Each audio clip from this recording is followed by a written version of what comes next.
Apesar de estar doente, o poder de Deus vai andar no seu corpo.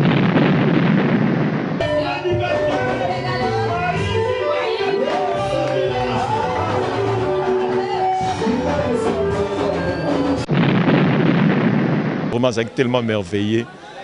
Avant d'aller à Samakula Nzambe. Fabrício, digo sim, foi um bom pregador, soube dirigir bem a sua palavra.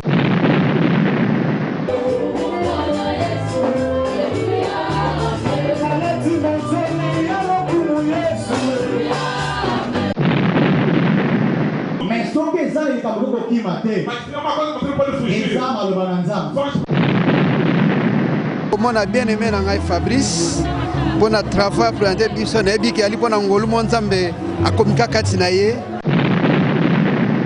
Bisayo ndeko oyo zolanda na bilili ko banda lobi lundi na 15h30 ko raté opportunité oyo te.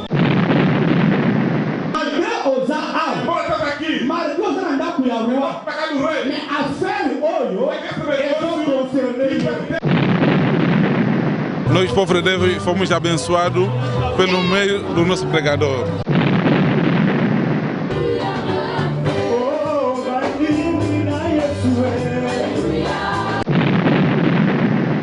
Da forma que ele abriu o mar vermelho para que nós possamos passar, nós que estamos a lhe proceder, vamos fazer o trabalho da forma que Deus recomendará em nós. O Santo Espírito de Deus que possa tocar a mamãe, que possa tocar o papá, que toca este jovem que vem angustiado neste lugar. Porque David disse, ninguém vem na sua casa e voltar mal a nada. Omoni sa ndenge nini lobi tokoki kotombola ngomba église ou famille. En tout cas qu'il salelo et l'équipe bien ngolo nzambe to sepeli na nzoto to sepeli suna molimo makasi milimo na biso tondi sami na esengo. Eu estou acreditando. Este ano é o ano de testemunho. Só que a pastora seminário hoje.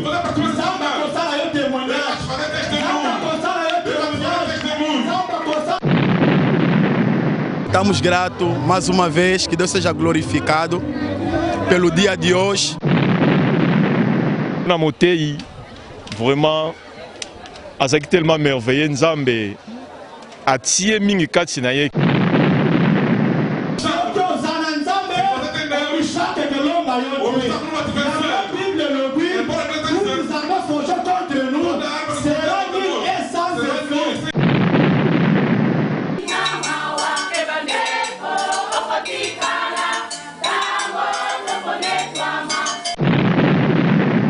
E falou que esse negócio nos pertence, que é a obra de Deus, razão pela qual nós devemos nos levantar e edificarmos.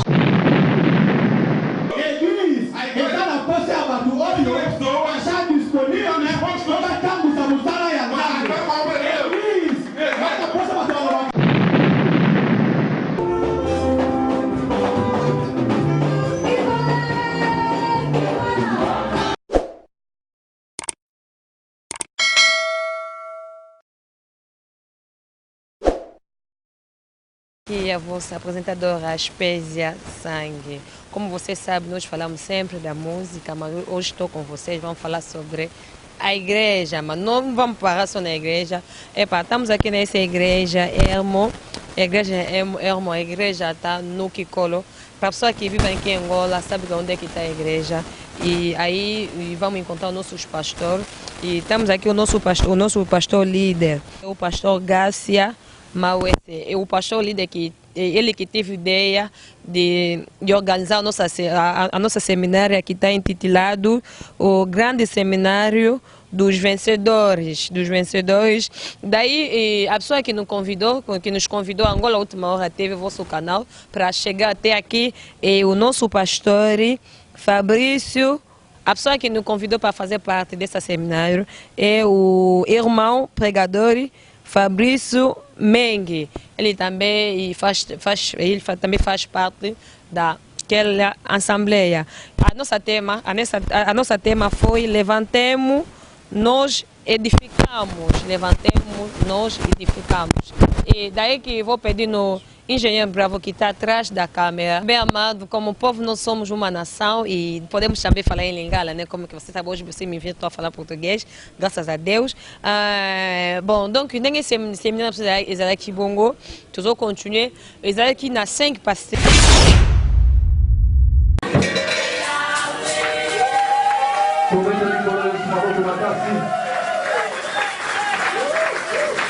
Amen, Église. Sim, doutor, ainda estou na corona na missão me valer. Nós vamos bem na corona na missão da graça. Vamos pegar o município valor e me valer para o documento também. Estamos achando.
Todos que vieram cá neste lugar são vencedores.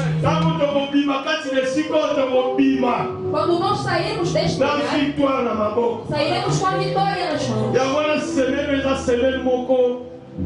Especial. Por isso, essa semana é uma semana especial. Papa na mamãe especial. Nosso pai é especial. Pai na bebazar especial. Os filhos também são especial. Pai mamãe bebazar especial. Mas também são especiais. Pai papá bebazar especial. Mas também são especiais.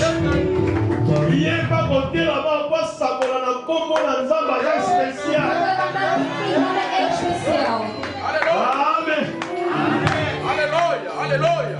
Emoção é tellement marcante. A emoção é tanta. Eu falo palavras. Mas não vou tomar muito tempo. Eu chamo ele de combatente. Às vezes chamo de deputado. O meu também já foi escolhido. Quando ela levanta-se aqui ao fogo.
Há certos combates na Bíblia. Há certos combates na Bíblia que foram ganhos somente pelo grito. Amém? Uma delas, o muro de Jericó, não foi derrubado não pela oração, não pelas armas, é somente pelo grito. Aquele que cozinhar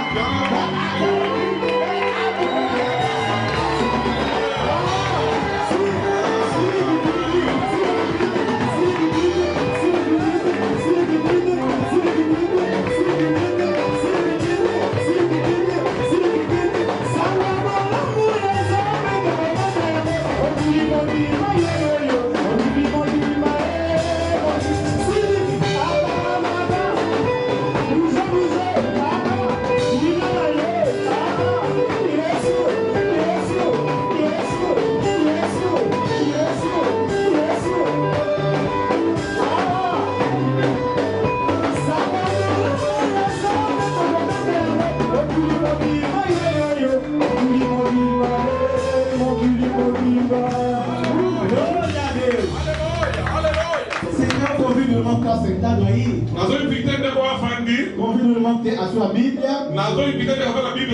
Abrir no livro de Neemias. No seu capítulo 1. Nas capítulo 1. Começando no 1 mesmo.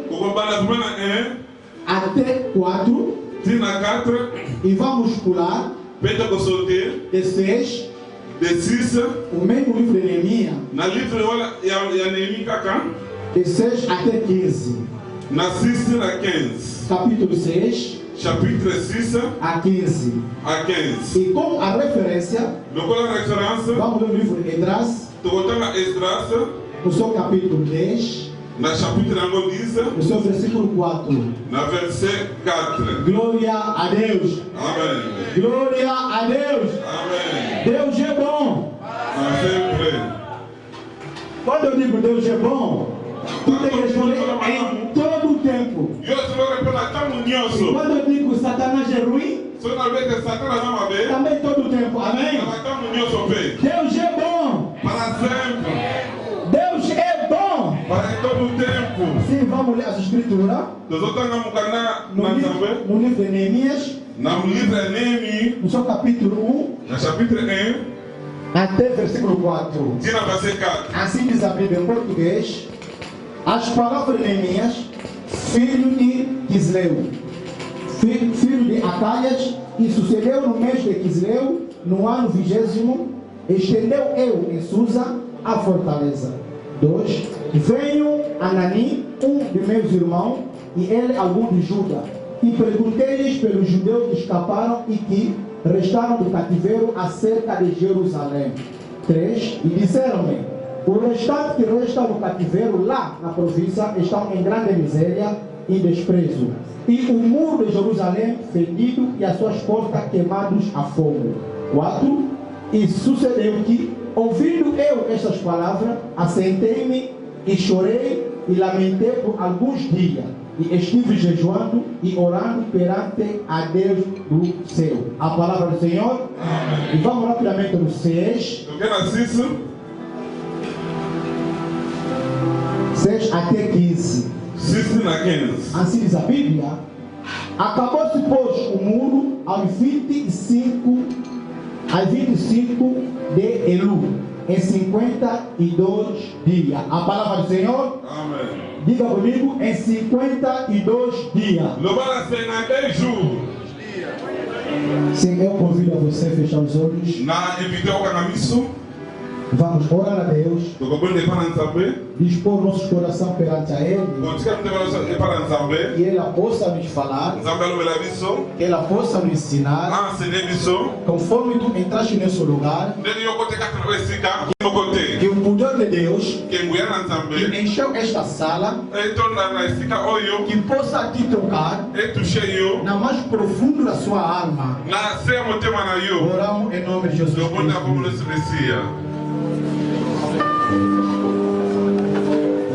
Tu és o Deus em cima de todas as coisas.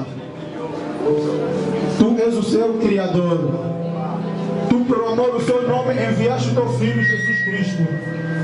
Que Ele sacrificou a sua hora pela nossa. Que Ele se tornou na cruz, pagou um preço para a nossa redimissão. Senhor, convido-te nesta tarde. Senhor, clamo a Ti nesta tarde. Que o Senhor possa vir e agir.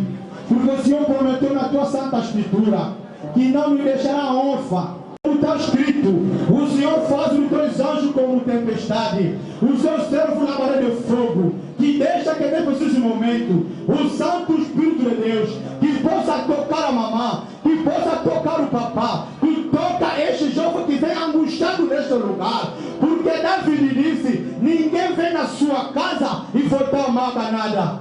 Senhor, rogo a Ti a sua presença que possa encher aquele coração amargurado. O Senhor concede alegria. Aquele que deixou a tristeza em casa, quando ele sair desse lugar, o Senhor possa encher e ele encontra alguém na sua casa, porque ninguém se encontrou contigo e permanece da mesma maneira. És Deus, no começo dessa pregação até o fim. Somente o nome de Jesus é glorificado, não o testemunho dos homens, mas somente a Ti, porque está escrito: o céu passará, a terra passará, mas nem sequer um dia as suas palavras há de passar. Convido-te, Senhor, que possa agir. Aquela pessoa que entrou doente, problemático, o Senhor fez um apelo: vinde a mim todos que estão fatigados, eu sim darei um repouso. Eu confio na sua palavra, que o Senhor dará a cura, dará a prosperidade e a bênção naqueles que o precisam. A Bíblia diz: em toda manhã o Senhor renova a sua bondade na nossa vida. E eu acredito na sua palavra, que esta manhã o Senhor renovou a sua bondade na nossa vida. Junto eu com os irmãos, batemos uma salva de palmas para Deus. Uma salva de palmas. Convido a sentar. Amém. Amém. Sim, Deus é maravilhoso. É maravilhoso mesmo. Por Ele nos conceder o tempo, o dia, o mês de estar aqui perante a vós. Não sou importante. Eu sou útil. Sou somente útil. Não sou importante do que tu está sentado aí no ouvido. Também não sou tão importante comparando meus irmãos, meus bens amados. Mas nesta manhã, simplesmente quero ser canal de bênção para a sua vida. Diga comigo amém. Diga comigo amém. E eu estou muito grato hoje. O meu pai, o meu pastor. Eu lembro ainda há 14 anos passados, né? 14 anos eu fui um motorista taxista, né? Amém? Amém. Quando o Senhor me chamou, aquele escritor lá em cima, nós já temos conversado, mas não acerca da Bíblia. Mas o dia que ele me convidou lá, e aí ele começou a me formar. Ele abriu seu coração. Aquilo que nele estava, ele preferiu compartilhar comigo. Hoje, na altura ainda lembro, eu só tinha uma filha, né? Agora sou filho, sou pai de tantas nações. Amém? Amém. São filhos biológicos e são filhos adotivos. Somando isso vai ser 14 ou 15. Amém. Amém. Tem outros filhos são meus filhos, mas são mais velhos na idade. Amém. Amém. Estou muito grato, Pai. Eu não sabia, mas ele sabia o que Deus queria para mim. Amém. Amém. Eu não tenho o hábito de dar gratidão, de reconhecer a pessoa morta. Eu gosto de elogiar a pessoa quando está vivo. Amém. Amém. Muito grato mesmo. És um canal para a minha vida. Nesta luta, ele sempre acompanhou. De ensinar a palavra do Senhor, até socialmente, né? Porque eu lembro meu primeiro carro que eu tive, não tinha ar-condicionado. Mas uma vez desse, ele viu um carro parado, tinha ar-condicionado à venda. Ele disse que tem que comprar esse carro. Ele parece que já esqueceu, mas eu não esqueci. Foi um rabo de pato preto. E eu cheguei por lá.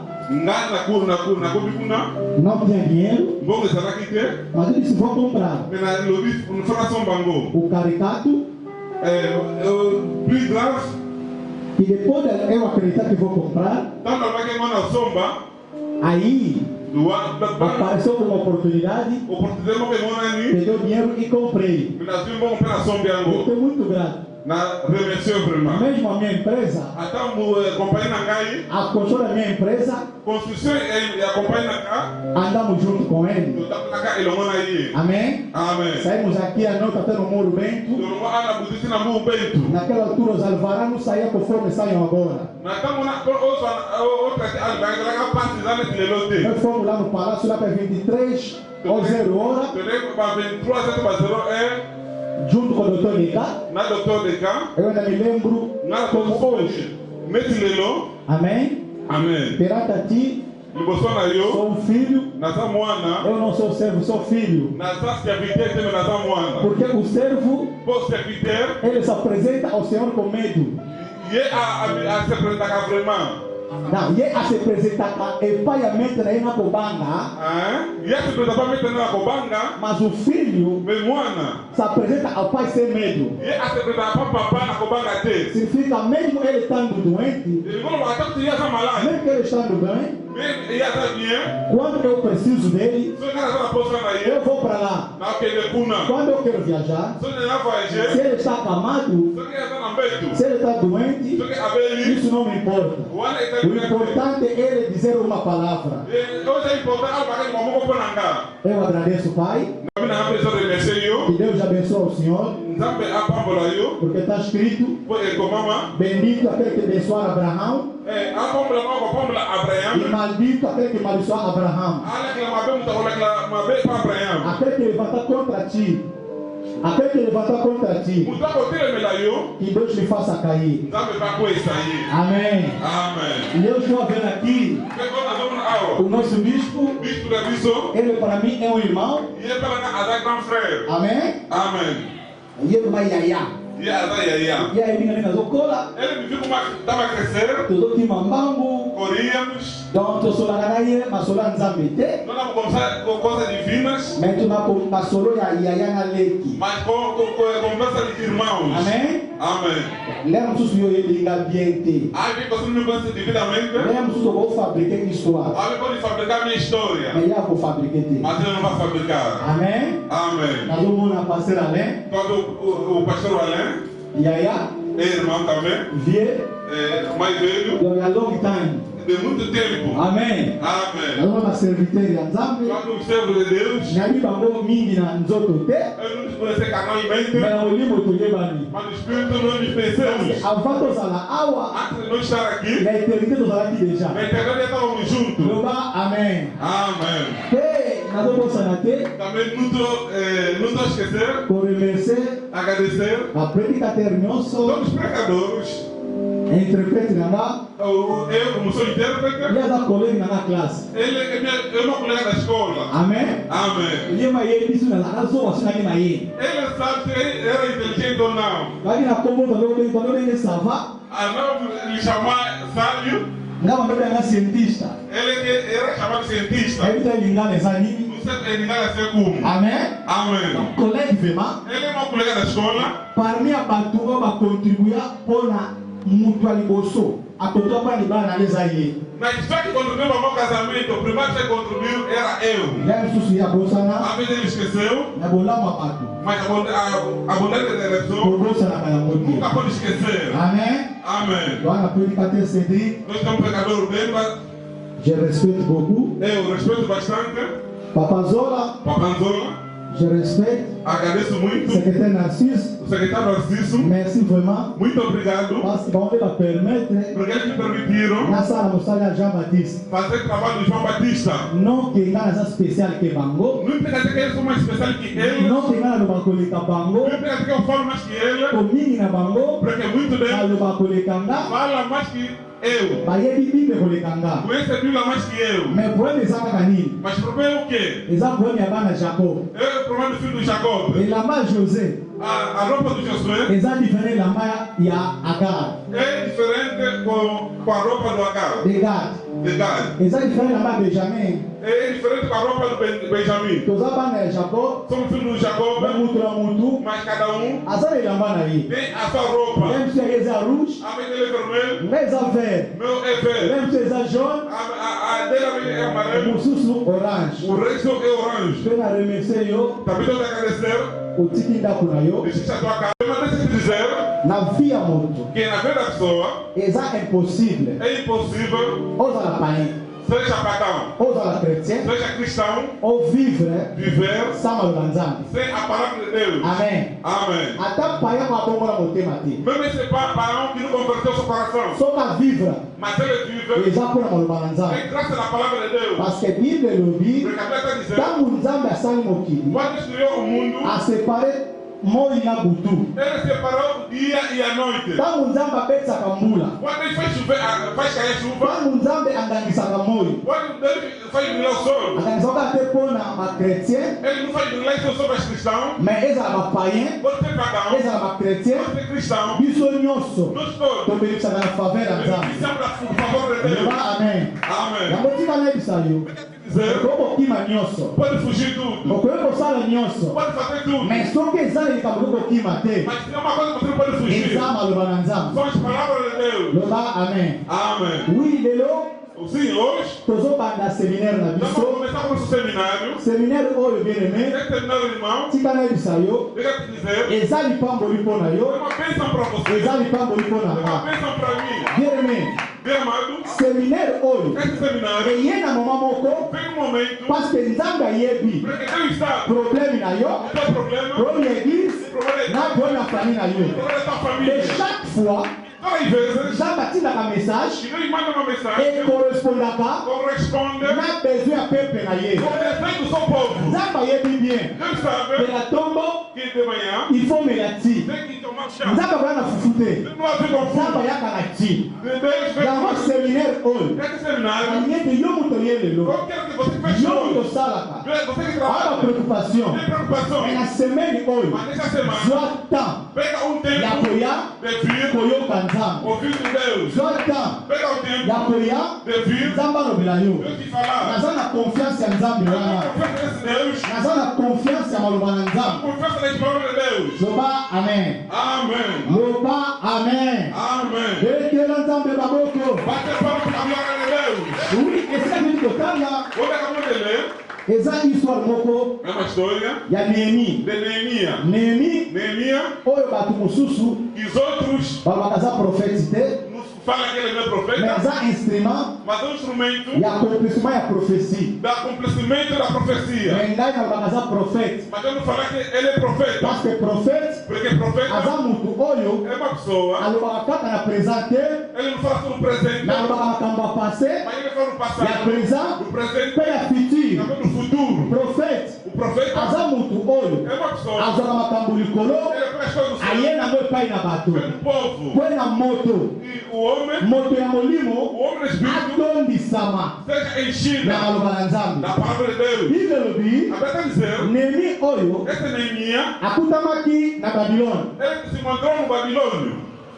na ndako ya roi na casa do rei, kosala mosala fazer trabalho lokola mopesi vinho como a pessoa que serve o vinho epai na roi ao rei. na epoke wana Naquela época, après avoir depois, nabucodonosor Nabucodonosor kokende ir koboma matar, kodétruire destruir jérusalem Jerusalém, azwaki bacaptivité ele pegou cativo, adeposaki bango na babilone ele levou em Babilônia. parmi bato wana No meio da pessoa, oyo roi nabucodonosor que o rei Nabucodonosor, azwaki na jérusalem que cativou no Jerusalém, ezalaki papa ya Nehemi era pai de Neemias, na ndeko ya Nehemi com os irmãos dele, bazalaki wana estava no meio dele. Nehemi oyo Esse Neemias, ayebaki histoire ele sabia a história ya la reine Esther malamu da rainha Esther Malam, ya mardoche malamu do Mardoqueu, parce que ya vivre temps wana porque ele teve esse tempo. mais bible elobi na nga Mas a Bíblia está dizendo, Nehemi oyo esse Neemias, abotami na esclavagisme ele foi nascido na escravidão. ayebaki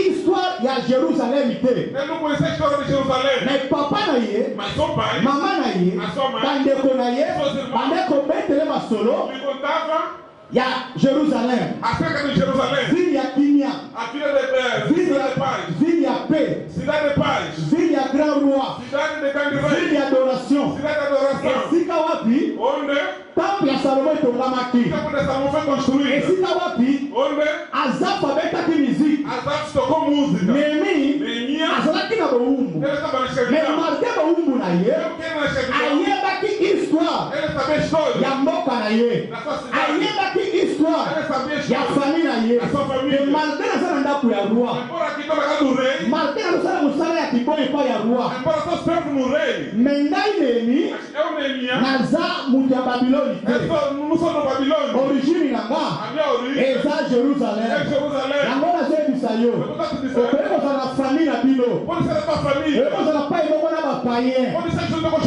tika nayebisa yo identité na yo oza citoyen céleste oyoki ngai te okoki kobotama na famille na yo bayebi nzambe te oza baproblème ebele tika nayebisa yo véritable identité na yo oza mwana ya nzambe nijelobi nemi na bawumbu marke bawumbu na ye me ayebaki makanisi na ye naza mwana ya Jérusalem naza mwana descende ya Juda bibelobi mosala nemi ezalaki nini na epoke wana na roi Atache ye abanda koservir vin bibelobi komi na moma wana batanta ebele ezalaki baleko boma roi mingi ezalaki ke soki neni ayina biloko kolia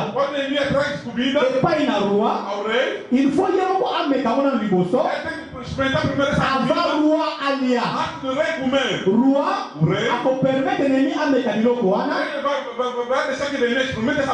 amela vin après quelques minutes soki amoni neni akwei te soki amoni neni asali ata eloko moko te roi akozwa epe na ye atandi nsima zu biloko alie wana ezalaki forme na epoke wana ke basalaki mpona invite batanta nemi oyo boyi na ndako ya roi bibelobi azalaki tellement na confiance ebele epai na roi mpe epai ya mwasi ya roi balingaki ye mingi a cause ya comportement na ye mais malgré azalaki na ndako ya roi ayebaki ke ye mboka na ye eza Jérusalem yeba na nga amen bibelobi na nga mokolo moko ndeko na ye Anani bibelobi ndeko ya makila ndeko ya eglize te ndeko ya mosala te roi abongisi groupe ya bato akende kovisite Jérusalem meme ne kokende mais akoza mande kosala ndako ya roi epermetaki te nemi akende Anani akei basali soki kosala na retour na bango nemi ayoki sango ke bato bakendaki na Jérusalem banda bakendaki na ville ya roi banda bakendaki na terre ya promesse bazongi nemi akemba yebisi Anani yebisanga Jérusalem eza ndenge nini mile eza ndenge nini temple ya Salomo eza ndenge nini bayebisanga na histoire ke temple ya Salomo etongama na or yebisanga tout sport ya prophétie eza ndenge nini yebisanga 34 colonnes 34 colonnes ya baatalaya ya bavigilant obande kobeta mololo soki bamoni baennemi eza ndenge nini ntango ndemani tuna amoni elongi ya ndeko na ye ekomi na mawa ayebisi ye Nehemi omoni histoire bayebisaka yo ya Jérusalem na mire na yango na kitoko ya ndako ya Salomo ebukana ebeba nakuti basien kuna basien bakosala service te libobolo ekoti na Israel pasi ekoti na Israel souffrance ekoti na Jérusalem lisola oyo yoka eza susu bongo te baporte ya temple ya Salomo bakuka yango namoni bariche na Jérusalem bariche yango bali konyokola babola na lieu saint basacerdoce bakosala mosala na bango te oyo temple Néhémie. Alléluia. Néhémie. Alléluia. Alléluia pourquoi? Ayeba kike. Malgré aux arabes. Malgré aux arabes ya roi. Mais affaire oyo ils ont concerné. Affaire oyo ils ont concerné. Les autres personnes n'y pas ya roi. Les autres pas ya roi. Mais il n'y a pas ya mot. Attends là. Attends Zonia. Attends Zolata. Mboka na papa na yo. Et va le ko les arabité. Et va tu m'as dit ça yo. Pourquoi ça l'identité na yo te? Pourquoi ça ne s'y quand on va jouer yo te?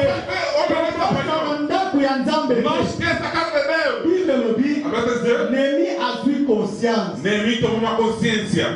Amen. Amen. Néhémie a vu conscience. Néhémie tomou consciência. A vu conscience pour l'ami. Tomou consciência por quê? Mboka oya yebakite. Asira que não conhecia. Mboka pa motamate. Onde que ele não nasceu? Mais ayoka. Mas eu ouvi dizer. Masolo. Conversa. E pai ya papa. No seu pai. Na mama na bango. E na sua mãe. Sinane bisio mtu zawo bota. Quer dizer que te disse você que nasceu? Ete la kabana uma solo ya nzambe. Tem que contar aos teus filhos conversa de Deus. Yo mtu bota. Você que nasceu. Yo mtu na bana. Você que tem filho. Yo mtu bota. Você que vai. Ete la kabana na yo. Tem que contar com os filhos. Masolo ya nzambe. As coisas de Deus. Koloko zalate. Basunga nzela ya nzambe. A família de Deus. Amen. Amen. Bible. Néhémie a gêné. Néhémie a jejué. Néhémie alléluia. Néhémie chorou. Néhémie alléluia. Néhémie chorou. Et savez que fez com que après avoir collé là, depois de chorar, le Seigneur a zongi a mostrar na yé. ele vai fazer seu trabalho. Tangu ya zongi, quando ele voltou, até pa ya roi. Ele foi no rei. Pour payer sa vin. Il a servi pour moi habito. Roi remarqué.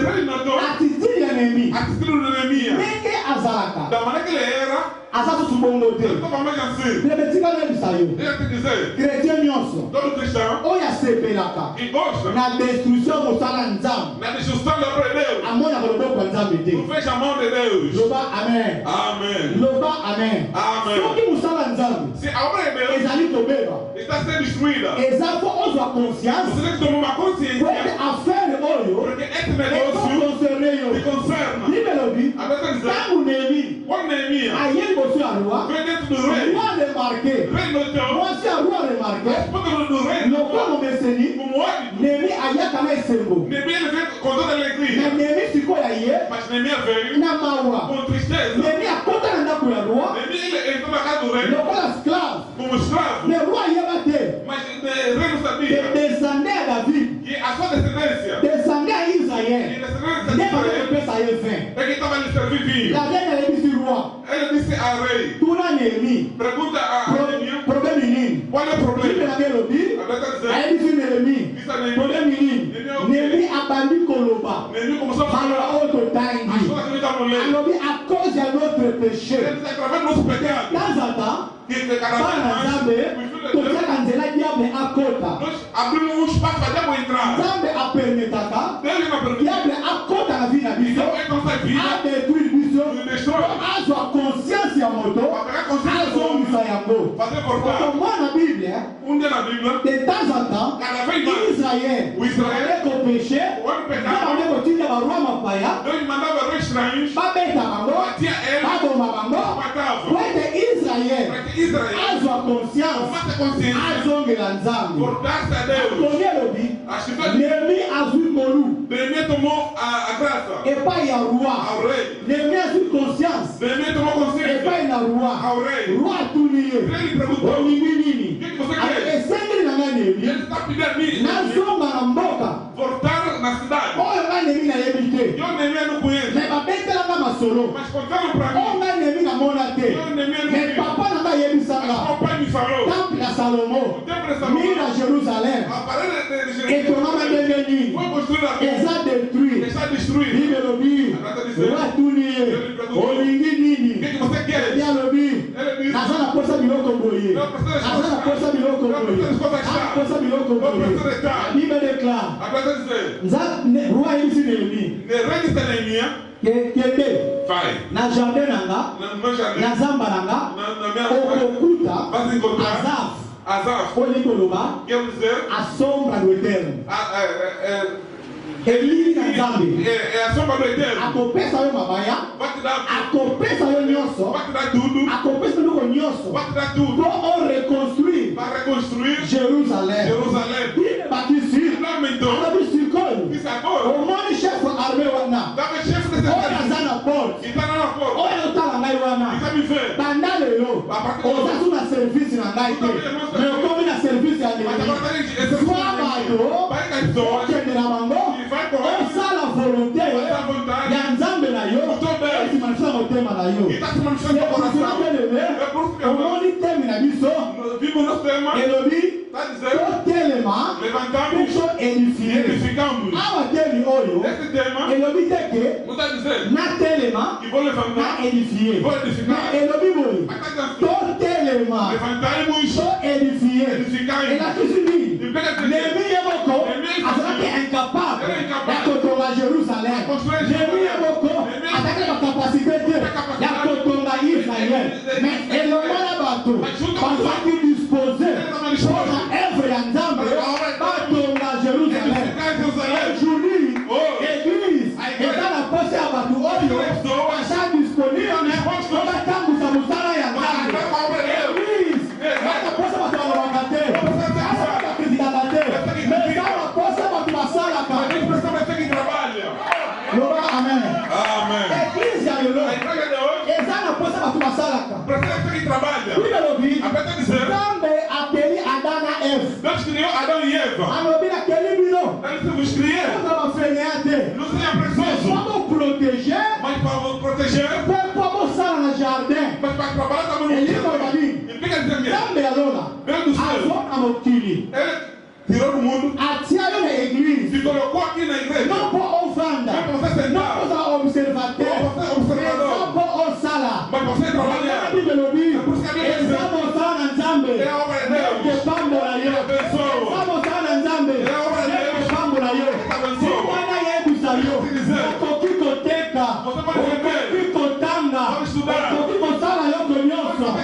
Epona Nzambe pambo na yo. Ezamo servir yo. Nakata mosala na yo. Nzambe azwaka moto na mokili. Ayaka na ye. Na église. Non que comme observateur. Amen. Mais Nzambe atala na mokili. L'église. Pour servir ye. Pour sala. Mama moni. Mokolo wana. Papa ya David. Atindi David. Yamu toye bakate. David batike na zamba. Non parce qu'il dit que bon va pas dire. David batike na zamba. Azalaka mwana makangu. Porque era filho de prostituta. Filho de uma escrava. Agora que mora escravo. Mais malgré mwana ya ndumba. Malgré mwana ya makangu. Mais biso na Nzambe. Nazebisa ndeko moko. Nazebisa papa moko. Sika yo ozali. Que soit problème na yo. Que soit problème na yo. Na semaine oyo. Biso na Nzambe.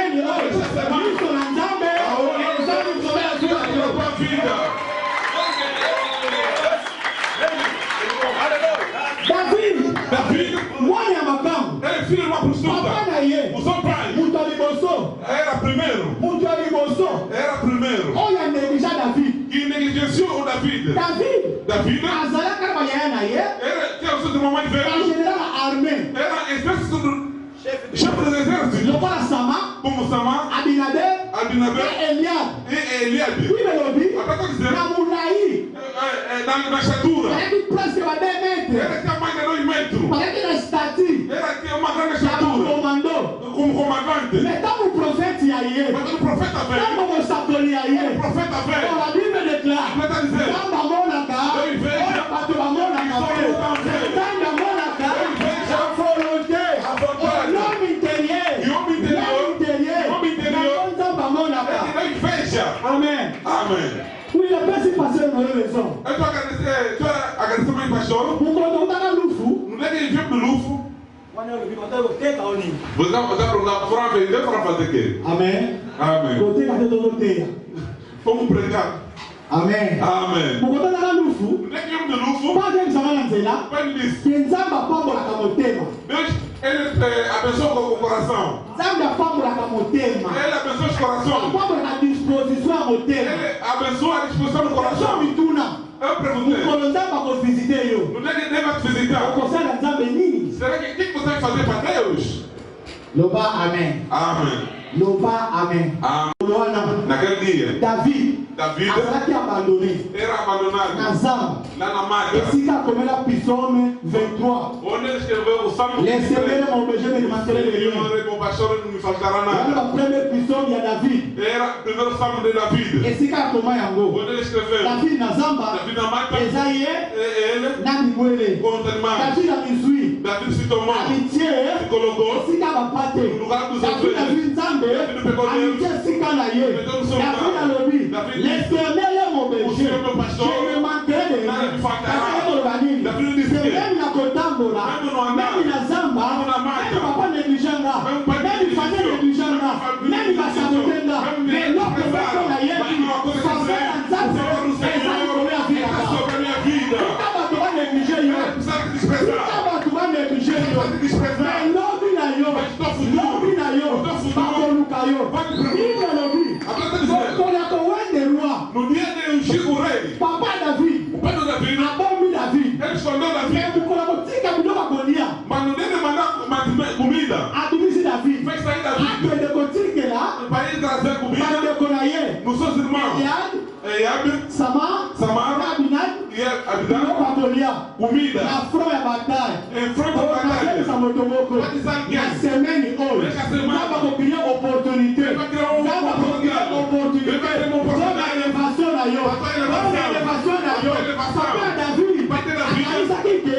Local momeseni. David asaboi na ye. Tinde ya David. Tinde ya David. Ezabi opportunité. Dava bongisa kike. Atombola. David na miso ya bato. David bisayo. Makambo ya sana na Nzambe. Zamba sana ya moto.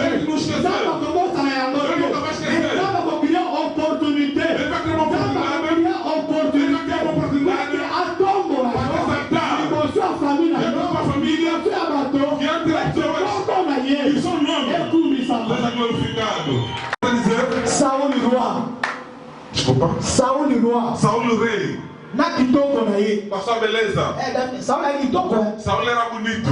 Amen. Amém. Se ficar kitoko ndima ye. Se a pessoa é bonita, Saul era kitoko. Ele era bonito. Plus que David. Mais que David. Pô, David aqui semindumbo. Desculpa. Semi-albino. Ele era semi-albino. Ruivo. Era ruivo. Ela que nesse nome dele. Amém. Amém. Bíblia lobi. A pessoa dizer. Motomoko. Uma pessoa. Na combo ya Goliath. Em nome de Goliath. David. Aí kotika batekole ndo wa Goliath. Vai casar com minha pastora dos irmãos. Oyo papa na ye. E seu pai. Amona ye ke ye. Que ele fica ele. Usando su ya mabe. Todo o trabalho que é mau. Il faut atinda ka David. Tem que mandar David. Atika biloko ya Goliath. Para trazer comida. David akuti. David encontrou. Motomoko. Uma pessoa. Na combo ya Goliath. Em nome de Goliath. Oyo nani. Anapoafronte. Nzambe ya Israel. Ayebisi ye. E disseram. Aza moto ya guerre. É um homem guerreiro. Aza elombe. Ele é guerreiro. Aza moto monene. Ele é um homem valente. Na ye Goliath. Seu nome é Goliath. Deixa eu te dizer. Moto aza na Nzambe. Até que tem Deus. Moto aza na Nzambe. Até que tem Deus. Que soit obstacle. Pode ser obstáculo. Moto aza na Nzambe. Obstacle que l'homme a eu. Obstáculo não vai te vencer. La Bible le dit. Nous allons forger contre nous. Sera nul et sans effet. La Bible le dit.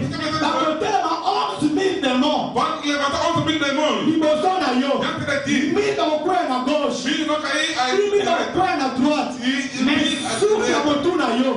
Et qu'on bouge parce que yo osana Nzambe. Mesmo teu cabelo não mexer para você estar com Deus. Amen. Amém. Olha só le pai David. Que aconteceu no David. A sua consciência. Ele tomou consciência. Ele tomou uma bebele. Naquilo que muita gente. Avant de 40 jours. Sentaram 40 dias. Para observer. Não observar. Para détruire Israël. Para destruir Israël.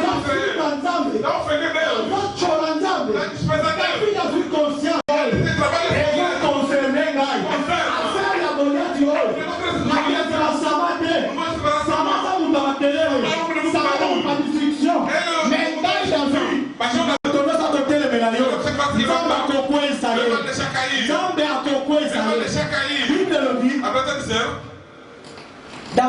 David, ayebanaka te. ele não foi conhecido. Ntango abomi Goliath, Quando matou Golias, oyebi histoire malamu sabemos essa história. koleka ngai. Mais que eu. Bamama As mamães babandi koyemba, começaram a cantar. Saul abomi 1000, Saúl matou 1000. Davi abomi 10,000. David matou 10,000. Ele musala na Nzambe A obra de Deus e promocionaka. se promociona. Se oyoki nga te. No meu visto. A obra do Senhor No salão também promove.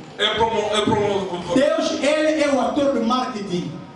Nzambe aza diete ya marketing. Amém? Amém. Deus promove. Nzambe a promover. Aquilo foi uma oportunidade para promover o Davi. Para promover Davi. Quando Davi matou o leão, quando Davi matou o urso, só estava ele, urso, ovelha e Deus.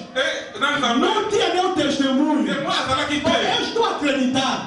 Como este ano é o ano de testemunho. Só que a pastora seminário hoje. Samba Coçara eu testemunhar. Samba Coçara eu testemunhar. Samba Coçara eu testemunhar. E botou na bacoteira. E botou na rua. Témoignage a Davi. Témoignage a Davi. Como ele matou e a rua. Témoignage a Davi. E como ele matou e a rua. Parce que Davi, ele disse, affaire hoje, esse negócio, eles vão concerner lá.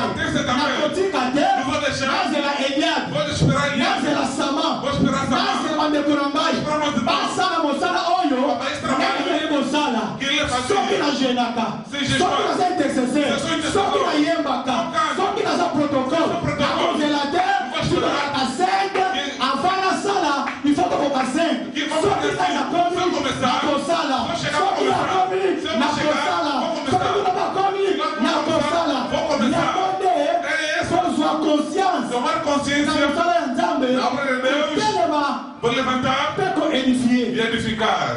Amém. Amém. E não continua edificar. O que se edifica?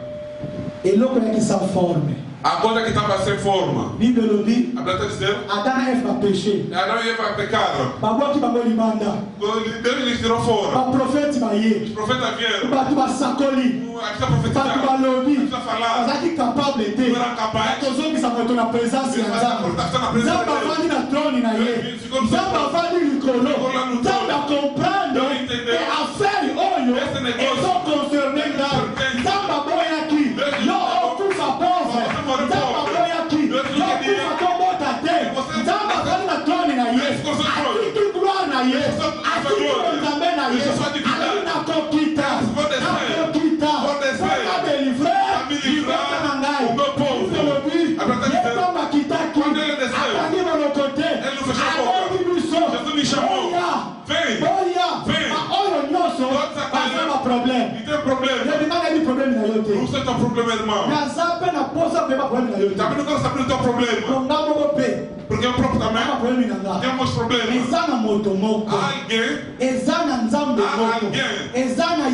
Há um Jesus. Ele se dá suas mãos. Ele não veja. Você deixa onde? Trabalha onde? Muito das vezes. Até que chamou. Você seguir muito bem. Não missionário muito. Você seguir bem. Na Bíblia, há um único profeta que nasceu na casa do rei, que só tinha era rei. É só Isaías. O resto foram nascidos no sítio de conhecido. Onde termina essa inteligência, onde que Deus começa. Quando você se levanta, quando você se levanta, a obra de Deus, a mão do Senhor estará sobre ti. Amém. Amém. Amém. Bíblia diz. A Bíblia está dizendo, Neemias, assim se na 50 jours. Ele terminou de construir muralha em 52 dias. Amém. Amém. Selon l'histoire, segundo a história, essa muralha aqui na 12 metros. Tinha 12 metros. Yamulai. Da altura. Na munene aqui na 8 metros e demi. E na largura tinha 8 metros e meio. Donc, Demutuka.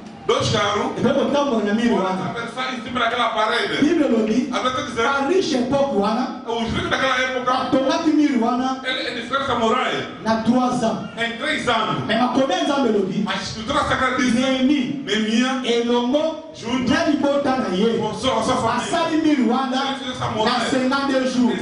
Na zelu sa moto moko. Pode ser alguém. Yo mutu makambo ekufa. Você espera que está Yo mutu morta. makambo ebeba. Você não está Yo na mutu família. makozwaka te. Você que não procura Na semaine oyo. nessa semana. Kama na posa bona dira problème ya yo. Bem, eu quero Mais na semaine oyo. Yaka. Kromatengu ya. Ya nzambe ya A bomo. mão de Deus vivo.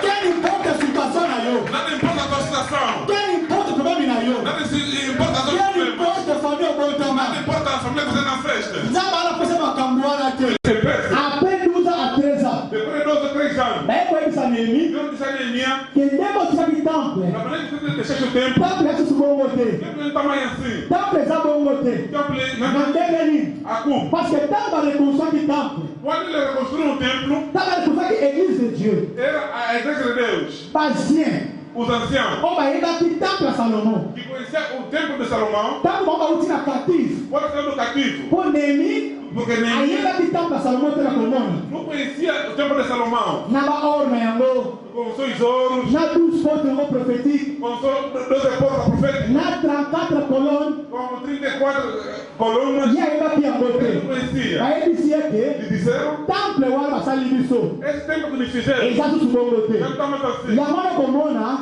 na mokanda ya AGB9 No livro Achá 2:9, nzambe ekokomprendre você deve entender ke murmuration que a murmuração ekoti na mitema ya bato. entra no coração da pessoa. Murmuration A murmuração ekoti na église entra entre a peke igreja. bancien Porque os anciãos, bayebaki nini, ele conhecia a bayebaki morada, temple ya Salomon, ele conhecia o templo de bayebaki Salomão, motia ya temple ya Salomon, ele conhecia a beleza, bayebaki gloire ele via a oyo glória ekitaki que desceu na mokolo ya inauguration no dia da inauguração ya temple ya Salomon. do templo de Bible Salomão. lobi Agora está dizendo, basacerdote balevitude bachante bakoki koyemba te a cause ya gloire ya nzambe ezalaki makasi. Soki balinga telema okomona moto akwei kokweya mpe não vai cair. ezalaka lisumu te. Oh, cair não quer dizer que é pecado. Amen. Amém. Amen. Amen. kokweya mpe lisumu te ezala mpe kindoki te, Também não é bruxaria. mais eza na puissance ya nzambe Mas há um poder de bato Deus. mosusu balezisaka ngo A te pessoa não resiste. ekwezaka bato Faz cair pessoa. na bonzambe. C'est normal. É normal. Loba, amen. Amen. Tango bayebisi Néhémie, Quando você não é nzambe ekokomprendre deve entender na motema na bancien que no coração il y a des do murmurations, il y a bato murmuração. bakosa difficulté, nzambe abengi bango Deus lhe chamou. alibonya Disse, vem, boyebisa ngai me fala. banani oyo Os três bakendaki bowumbu que foram escravidão, bazalaki awa na que Jérusalem estavam aqui no oyo Jerusalém, bayebaki temple ya Salomon que conhecia o templo de Salomão. wana tongoli mosantu Aquele levanta. ngai azalaki na 12 ans Aí eu estava com a cabeça lokola esclavagisme como escravidão. ezalaki esalaki Eles estavam toyebi conhecendo. ndako ya Salomo Casa do Salomão. ndenge ezalaki Tabaraki me ndako. oyo Mas esse oyo esse aqui, oyo basali biso eza na bote wana te oyo toyebaki oyo nzambe ayebisi bango na monoko ya profete ya je na boca do profeta Ageu. Sim. eza na bote wana te oyo bambe komona eza na bote wana te oyo bambe komona etika yebisa yo na temple ya Salomo nzambe na ne bambe koyambala moko me na temple oyo ya Zorobabel na temple ya Zorobabel nzambe akoyambala moko te me na kombo nzambe akozala na pokwa nzambe akozala na bibi nzambe akozala eyi nyonso nzambe akozala wana yo moto okima ka église Você que não fica em igreja. otalaka matia na YouTube. Você só assiste pregação na internet. Amen. Amém. makambo wana mingi na kwanza Kongo Essas coisas estão muito em banda Congo.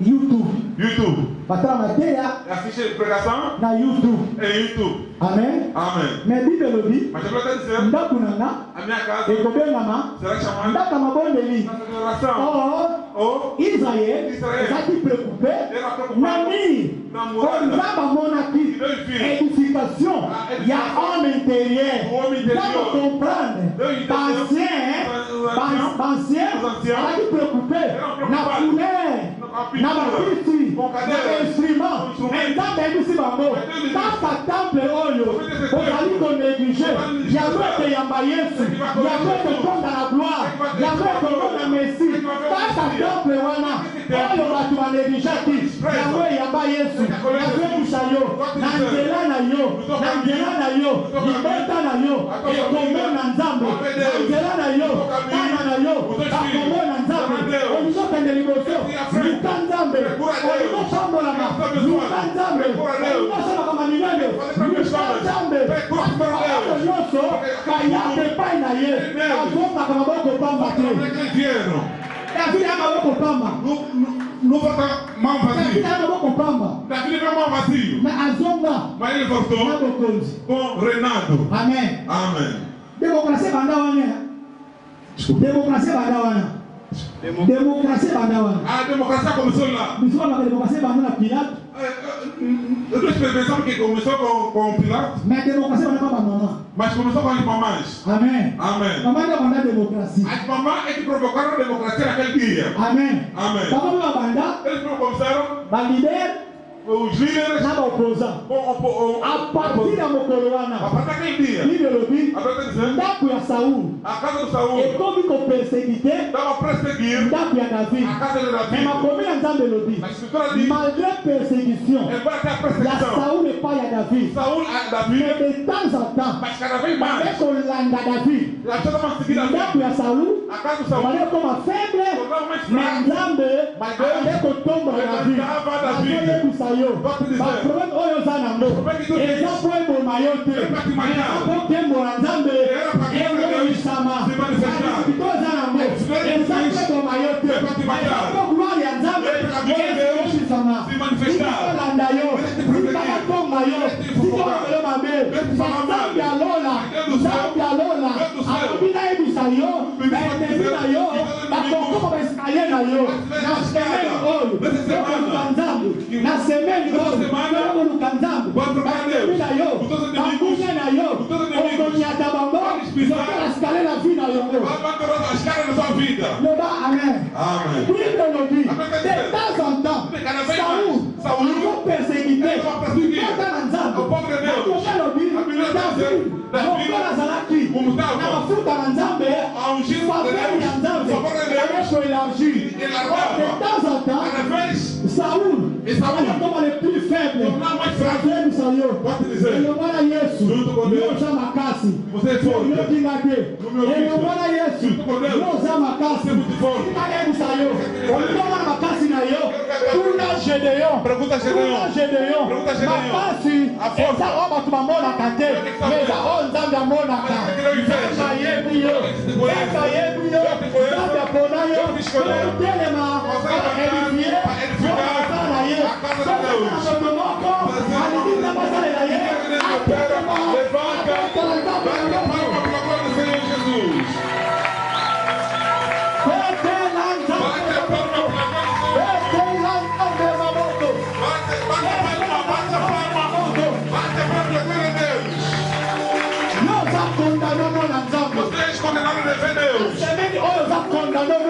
Essa semana você condenando o bebê Deus. Essa semana esse mês é condenando. Quem vai se levantar contra ti vai se encontrar com Deus de Israel. Quem vai se levantar com os filhos vai se encontrar com Deus de Israel. Amém. Na semana hoje. Essa semana. Diga pro. Eu tô longa eu te. Esse problema vai te vencer. Mas que ele te segue. Na mer rouge banco. Há uma mar vermelha. Vai se abrir. Essa semana. Problema na yo. Que entra na mar vermelha. Tem que dar força. Parce que Bible no bi. Porque a Bíblia diz.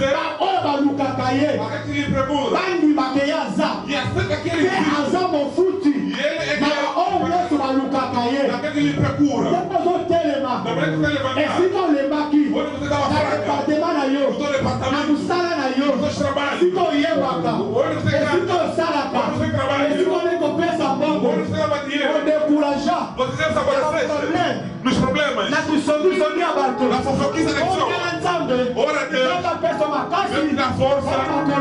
E se você vencer, em todo o obstáculo. Aleluia, Jesus.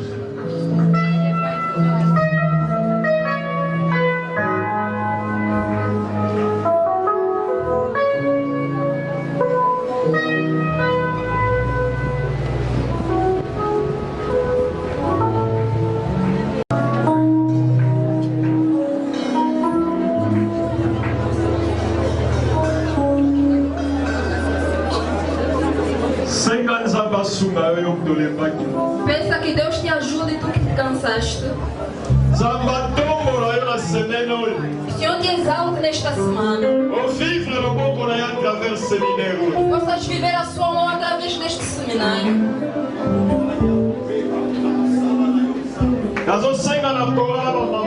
Vamos a pedir ao coro das mamães que entoem para nós essa canção Deus grandioso. Porque Deus é grande.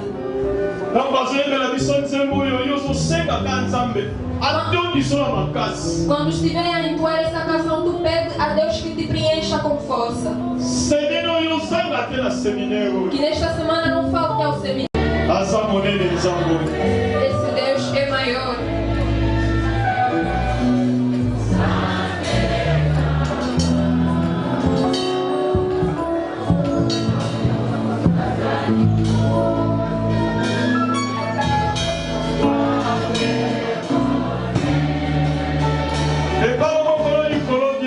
Acena sua mão.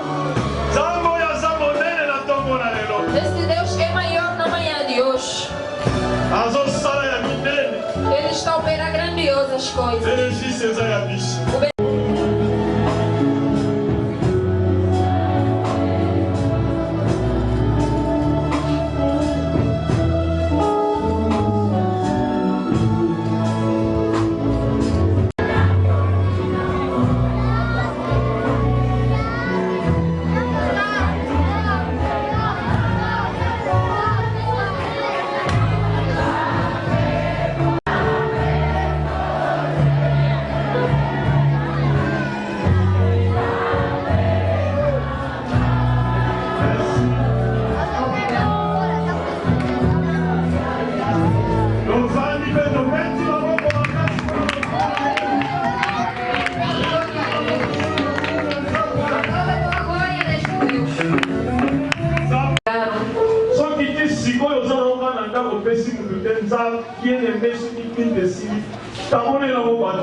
Se até agora ainda não distribuíste para ninguém, quando o culto terminar, ofereça a sua vida.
Obrigado. Nos coloquemos de pé. Queremos encerrar o nosso culto. Eu creio na tarde de hoje. Eu creio na manhã de hoje. A graça de Deus está aqui. A graça de Deus está aqui. Essa semana é uma semana de poder. Semana que vai começar uma semana de poder. Verás o poder de Deus nos seus caminhos.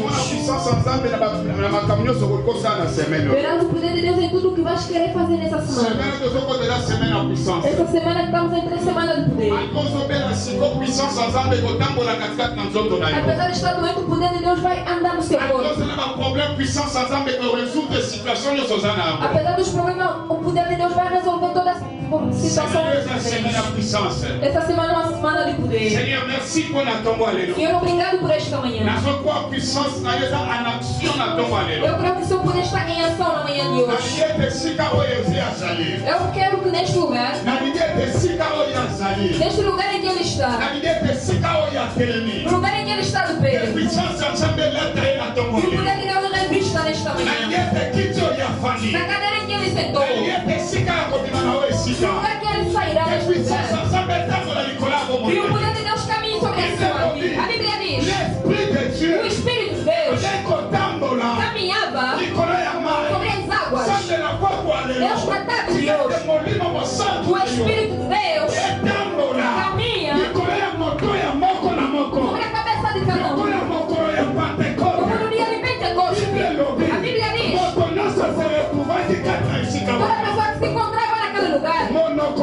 a sua boca, molemo ya moto a língua de fogo, ezalaki likolo ya moto ya moko na estava moko sobre a cabeça de cada nyonso bazali na ntongo ya lelo Todos confiaram na manhã de hoje. nguya ya E nzambe o poder de Deus etambola likolo ya moto ya moko na moko caminha sobre a cabeça de cada molimo wana E esse Espírito resolva situation ya moko na a moko. situação de cada Merci Père. Obrigado, Pai. Prédication ya ntongo ya Pela lelo pregação da manhã de hoje.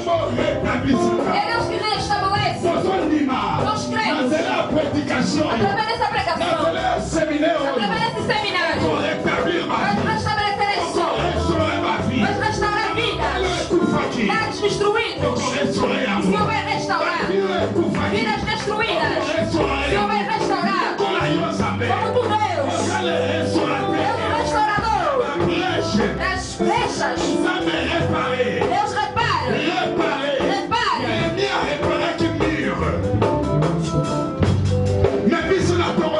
Nós nesta manhã, as nossas muralhas já não são seguras, estão inseguras.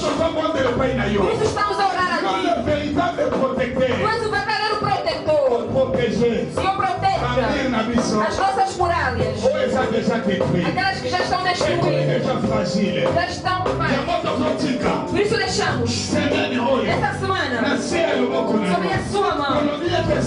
Estamos que essa semana seja a semana de poder. Aquela que for vender, que veja o poder de Deus nas suas vidas. Aquela que irá trabalhar, que o poder de Deus lhe acompanhe. Aquela que for à escola, que o poder de Deus lhe acompanhe. Os pregadores que vão passar aqui, Deus coloque palavra de poder, que libere vidas, que vai restaurar essa igreja. Porque Deus é Pai, que cada um levanta-se para edificar essa obra. Se tu, Deus, se Deus não edificar, a pessoa que edificar fará um trabalho inútil. Primeiro edificador és tu. Precisamos, Deus, desse seminário. Que o Senhor edifique lares, edifique famílias, edifique trabalho, edifique saúde sobre a vida de cada um. Eu te abençoo. Abençoa o pregador da manhã de hoje. Vamos quero levantar-se nesse lugar. E palavras de fogo que saia dentro dele. E intervenindo na manhã. Que o Senhor utilize ele poderosamente. Como utilizaste o pregador da manhã de hoje. Abençoa o moderador, os protocolos, intercessores, músicos, todos os tempos de Deus que estavam lá. E a sua bênção regresse com cada um.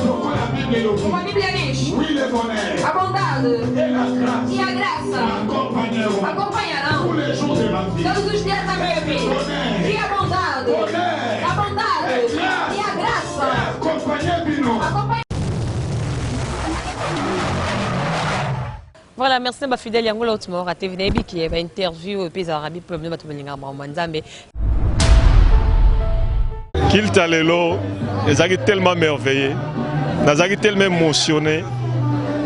Même Nazar Kokasusu pour s'exprimer bien parce que ils ont qu'il spécial donc séminaire à 27 heures, église à 27 heures. Pasteur à 27 heures, bâté à 27 heures, donc c'était merveilleux. Bisayon Deko, Ozolandana Bilili, Kobandalobi lundi à 15h30, qu'on rate opportunité Oyote, pour ma cambo ezoleka a eza puissance. Des fois, on a des problèmes, on a une solution. Des fois, on a comme ça. Moment yango oyo. Si maintenant on kolobate que Nzambe akipa kiyote, Nzambe a invité kiyote invitation yango Nzambe azopesa yo. Les cas na semaine au vivre puissance à travers basali Nzambe a tient na semaine oyo na kati ya séminaire oyo. Vraiment ko raté opportunité oyo. Na motei vraiment azaki tellement merveilleux Nzambe a tie mingi kati na yeke ngai moko lokola motei enseigner nga suselo moko lelo ba révélation lobi sur David. Na yeba ki yango te mena prendre ngo lelo na nzela na ye. Lokola Nzambe za malamu abi ko utiliser bana na ye pour na bénéfice na biso vraiment azaki tellement merveilleux. avant d'arriver à Samakula Nzambe pour abakisaka toujours ba révélation oya banobimisa pour na libota Nzambe en ebika. Eu gostei do culto, embora tenha chegado um pouco tarde, porque cheguei ontem de viagem. Já vim à parte, o culto já estava quase ao meio. Mas gostei, conforme correu o culto, conforme o irmão Fabrício pregou, gostei muito. O Fabrício, digo sim, foi um bom pregador, soube dirigir bem a sua palavra e que tudo correu bem nas graças de Deus. Kita lelo na kumisi Nzambe ali kiti moko. De novo très merveilleux quoi.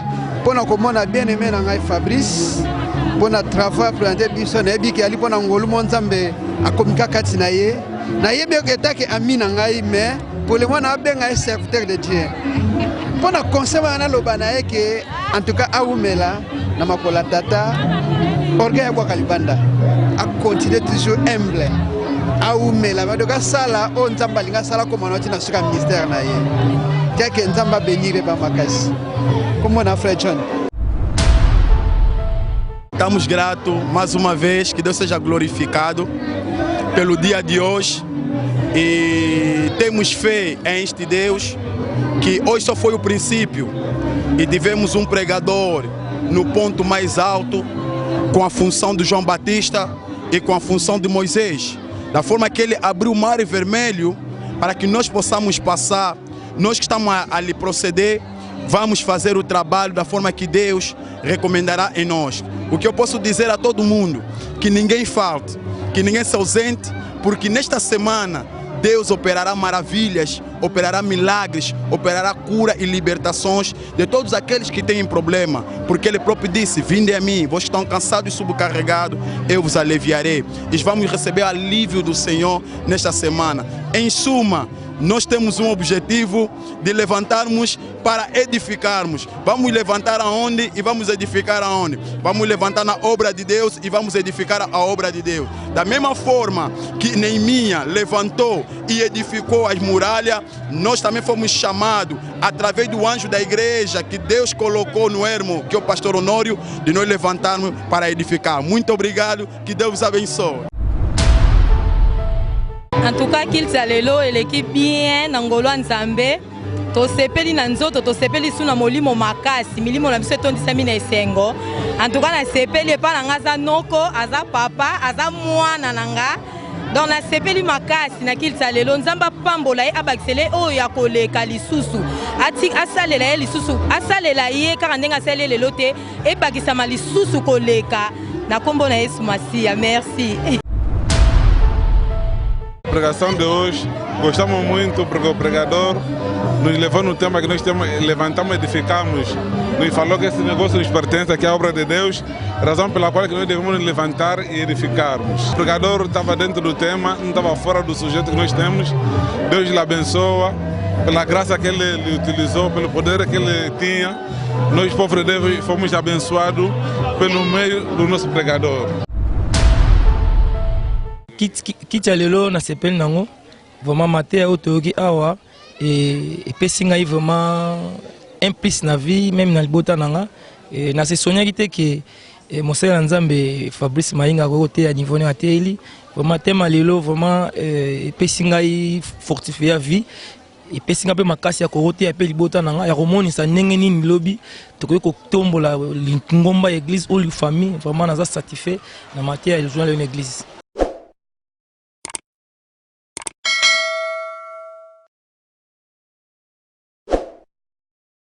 Tosuka kaka wana te na frère Fabrice mais continuité lango ezali na angola ultima waka TV pona bande ko musu bazala ki 5 tozani ya frère Fabrice bolanda pe ya bande ko musu bate yaki na angola ultima waka TV tononi mbasima. Shalom shalom shalom shalom shalom.